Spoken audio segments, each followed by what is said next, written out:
நம்ம சேனல் தொடர்ந்தாப்புல நீங்கள் வீடியோக்குள்ள பார்க்க நினச்சிங்க இதுவரை நம்ம சேனலை சப்ஸ்கிரைப் பண்ணுங்கள் கீழே பெல் சிம்பல் இருக்கும் அதையும் கிளிக் பண்ணுங்கள். சரி வாங்க நம்ம வீடியோக்குள்ளே போகலாம். வணக்கம் நண்பர்களே. 5 வயசில் கடத்தப்பட்ட பெண் குழந்தைய 14 வயசு வரை ஒரு குரங்கு வளர்க்குதுன்னு சொன்னால் உங்களால் நம்ப முடியுதா? ஆமாம் ஃப்ரெண்ட்ஸ், நீங்கள் பார்க்குறது உண்மை சம்பவம் தான்.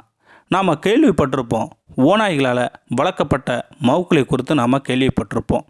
அது மட்டும் இல்லை, காட்டில் வளர்ந்த வன விலங்குகளால் வளர்க்கப்பட்ட குழந்தைகளை பற்றி கூட நாம் கதையாக அப்பப்போ நாம் கேள்விப்பட்டிருப்போம். இப்போது 5 வயசு குழந்தை கடத்தப்பட்டு 14 வயசு வரை ஒரு குரங்கு வளர்க்குது.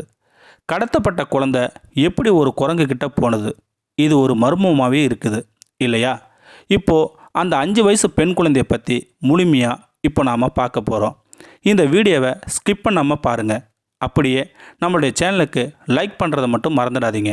அப்போ தான் நாம் போடுற வீடியோ நோட்டிஃபிகேஷனாக முதல்ல வரும். சரி வாங்க நம்ம வீடியோக்குள்ளே போகலாம். கொலம்பியாவில் பிறந்து வளர்ந்த இந்த 5 வயசு பெண் குழந்தை தன்னோட வீட்டில் இருக்கும் வாசலில் விளையாடிக்கிட்டு இருக்குது. அங்கே முகம் தெரியாத 2 பேர் வந்து அந்த 5 வயசு குழந்தைய தன்னோட கையால் வாயை பொத்தி தூக்கிக்கிட்டு போகிறாங்க. அந்த 5 வயசு குழந்தை பேர் மரினா சாப்மேன். கடத்திக்கிட்டு போகும்போது மரினா தன்னை கடத்திக்கிட்டு போகிறவங்க கால்களை தான் பார்க்குறாங்க. ஏன்னா கத்தக்கூடாதுன்னு வாயை மட்டும் கட்டி தூக்கிக்கிட்டு போகிறாங்க. அப்போது அந்த மரினா கடத்திக்கிட்டு போகிறவங்க கால்களை மட்டும் பார்க்குறாங்க.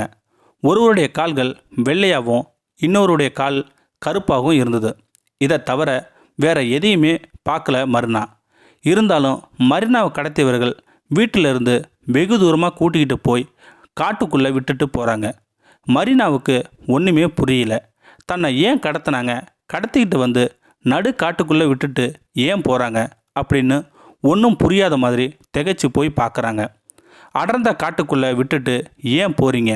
என்னை திரும்பி அழைச்சிக்கிட்டு போங்க, இங்கே யாருமே இல்லை, எனக்கு பயமாக இருக்குது, இல்லைனா என்னை உங்கள் கூடயே அழைச்சிக்கிட்டு போங்கன்னு கத்துறாங்க மரினா. என்னங்க, இதை பார்க்கும்போது சினிமா படத்தில் வர மாதிரி இருக்குன்னு நினச்சிடாதீங்க. இது கொலம்பியாவில் நடந்த உண்மை சம்பவம். மரினா கத்தியும் காட்டுக்குள்ளே தனியாக தவிக்கி விட்டுட்டு போயிட்டாங்க. இருந்தாலும் மரினாவுக்கு என்ன பண்ணுறதுன்னு ஒன்றும் புரியல. பயத்தின் விளிம்பில் இருந்த மரினா முதல்ல ஒரு குரங்கு மரத்தில் இருந்து இறங்கி வருது. வந்து மரினாவை தொட்டு பார்க்குது. அப்போ எனக்கு பயமாக இருந்தது.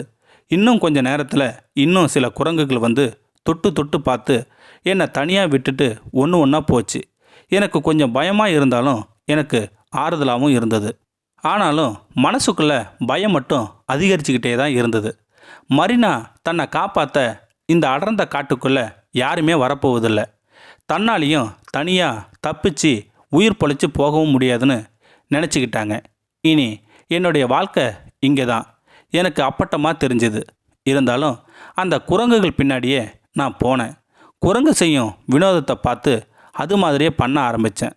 முதல்ல தன்னோட இனத்தில் சேர்க்காத அந்த குரங்கு கூட்டம் போக போக சேர்த்துக்க ஆரம்பிச்சுது. இதனாலேயே மரினாவுக்கும் குரங்குகளுக்கும் பேசும் மொழி புதுசாக உருவானது. இதனால் இயல்பாக குரங்குகிட்ட பழக தெரிஞ்சுக்கிட்டேன்.